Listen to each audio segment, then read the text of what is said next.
calculating the internal rate of return or IRR using Microsoft Excel. So this is the discussion today, calculation of IRR. So for give an example, let me think about a hypothetical business project having total 5 years of cash flows starting from year 0. Year 0 is actually now, so we have total 5 years of cash flows, right? Let us assume that CFS, that means cash flows. Let us assume that the initial investment of the project will be $1,000. That means but we have to use a minus sign because it is a cash outflow. Okay, so if it is $1,000 of cash outflow, and let us assume that in year 1 the cash inflow will be $200, in year 3 $500, in year 2 $500, and in year 3 $350, then in year 4 $150, and in year 5 $400.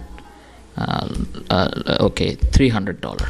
Okay, so this is the hypothetical project, and the minus sign before the cash flow indicates cash outflow. That means cash will be invested in the project from the company, and from year 1 to year 5 we will have cash inflows. That means the cash will come out of the project to our business organization. That means the project will generate additional cash flow.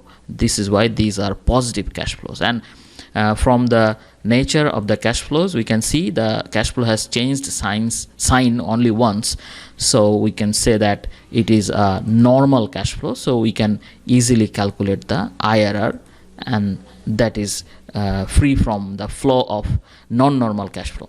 Okay, now how to calculate the IRR? Actually it is very easy. Let me write IRR equals here so that we can understand that the next cell will show the result of the IRR. Now if we want to calculate it, we have to use the IRR function. That is very easy.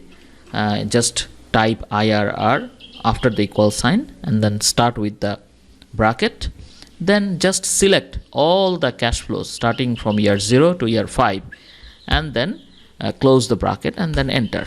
You can see that it is showing the result to be 16%, but actually the decimal point should be increased to get at least up to 2 decimal points. So actually the IRR of this project is 15.73%. That's all. Thank you very much.